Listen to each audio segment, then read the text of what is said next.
Good morning guys, maupay ng aga iyong tanan sa ating for today's video. Ayan, gagawa tayo ng lunch ng ating mga anak para sa school kasi mostly all the time home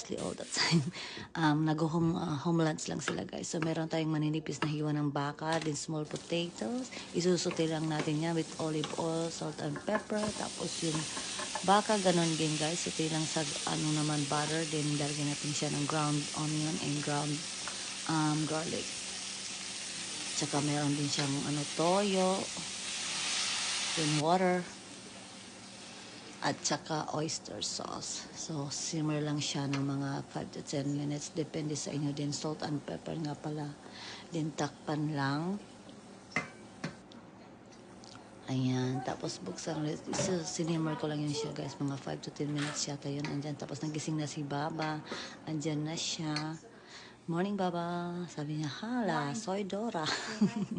Anyway, so ayun na nga guys. Tapos na, yun na, ready na sila to go. Pagkatapos na mag-breakfast, ayun yung baon nila. Tapos ayun na, pupunta na sila sa bus stop.